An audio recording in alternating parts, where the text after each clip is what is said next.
If you're experiencing chronic anxiety, this is for you. This is also useful if you have panic attacks, you're overthinking, you're worrying, depression, and if you feel suicidal. I'll tell you what people didn't tell me. My name is Poppy. I'm a psychotherapist, psychologist, coach. I'm not affiliated with anybody but my company, and I work for you and God. It was 20 years into my professional and personal training before anybody flipping asked me, what do you want? You get to focus on what you want, not what you don't want. And I know when it's severe, sometimes you can't even hear anything. When I was very depressed once, I flew everywhere, all over the world for therapists. We didn't have money, we made it work though. I couldn't hear it, couldn't engage, didn't matter how good they were. However, I didn't know this. Tony Robbins taught me this. Choose your thoughts. Get very clear and very boundaried with yourself. What will you focus on? Does it feel good, what I'm thinking about? No. Then choose your focus. What do you want? Equally, move. Move your body. Any which way, move. Even if it's just standing up and putting your hands on your hips, power pose, like Superman or Superwoman. You hold it for 2 minutes. Or you might bring your shoulders right up by your ears, as much as you can hold it there. It's little kids playing. 3, 2, 1. Drop them. And again. 3, 2, 1. Drop them. One more time. 3, 2, 1. Drop them. Equally, be very careful about the language you use, how you're talking to yourself and how you're talking to others. If you assumed it was a declaration to the universe of what you want, we're spelling with our words. So anytime you're in terrific difficulty, choose your focus, move your body, and be very aware of the choice of words you're using. If and when it's really bad, I'll tell you this from the pit of fucking despair. There's a reason. Life doesn't happen in the way we want, I learned. Life happens in the way it's supposed to. And if you're a faithful person, if you believe in energy or God or anything higher than us, faith, real faith, happens when there's no evidence. It's always a breakthrough. I've worked with thousands of people across 30 years and I've been really in trouble, as you probably can feel. We get to be very kind. Something's on its way. It's a breakthrough that's happening. And what happens is we suppress what we're really feeling and we go in our head. Thinking, worrying, predicting, scaring yourself to death. And sometimes it's completely cripples. We're emotional cripples.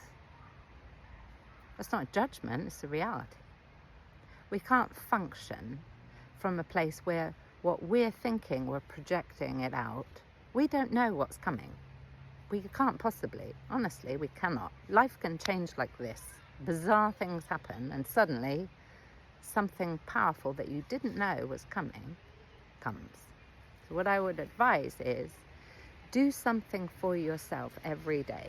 1% shift. Model proven practices. Binge watch my videos if you like. And you put your head down at night.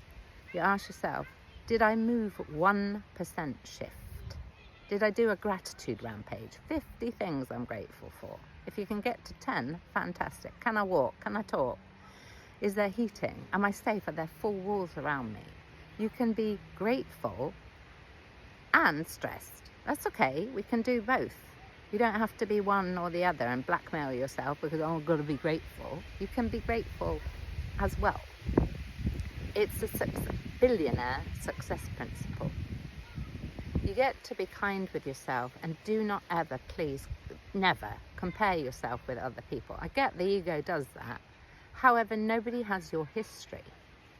Nobody has your biochemistry. Nobody has the experiences you've had, and therefore you've formed the thoughts that you have. And by the way, we can change our personality anytime we choose. What we think about, what we feel, and what we do with our behaviour makes up the personality. So if you're thinking about, okay, wow, what do I want? Well, I'd like to not feel like this. Specifically, what would you like? I'd love to get up and not want to kill myself. Great, okay, then you've got to focus. What are you telling yourself? I'm terrible, and I'm so guilty, I'm so ashamed, I can never get through this, and so on. Words. Change it. Wow, I'm human, I'm going through something, I don't know what's going to happen, I'm going to need to surrender because I'm not in control of this. All I can do is make that 1% shift. Body. Focus, movement, language. How am I going to do something with my body? Okay, I'll try the power pose. Amy Kundi, have a look at her TED Talk on 18 minutes. Be kind. Life changes, everything moves. We're nature. Life is seasonal. I will hold the hope for you if you have none. That's what my partner said to me once. I had none. It was horrifying. I wouldn't wish anxiety, depression, suicidality on anyone.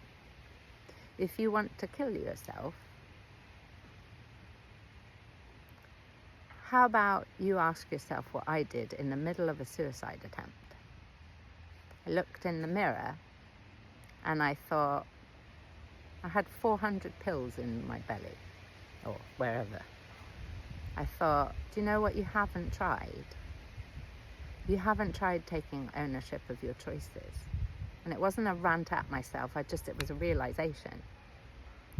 I haven't been discerning about the people I allow in my space. People, places, and things. Are they life-giving? No.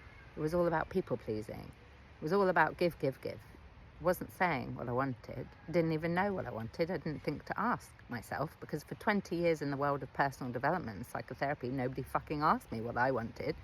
What brings you? What's the problem? And so on. What was I putting in my body? I was smoking, I barely ate, and so on.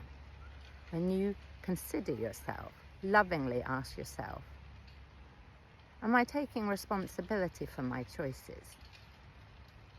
What that means basically is, are you choosing things that are good for you and for your brain? Is this good for my brain? Is this good for my heart? Is this good for my future? Is this not? And it's not about judgment, it's about discernment. It's taking a pulse on the choices you're making. And at the very least, what you do get to do is just be conscious of it. No, I'm not moving my body. No, I'm not exercising. No, I'm not meditating or spending 15 minutes in silence. And if you're anything like me, that was unbearable. What else do we get to do? The gratitude rampage, to focus on what we want, to connect with people, to give. Spiritual needs, growth, to grow, to be learning something. You may be hating on me right now because you're in hell. I promise you this works. You've got to grow. Something that you didn't know yesterday, this might be it. You've grown. Fantastic. Tick. That is a spiritual need.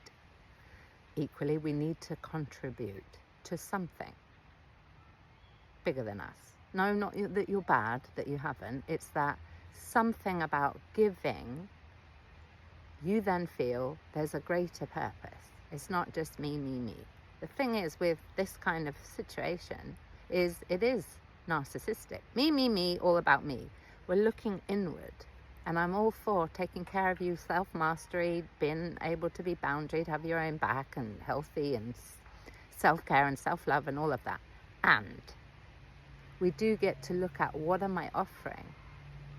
How have you been talking to people recently? Have you? Or is it fake?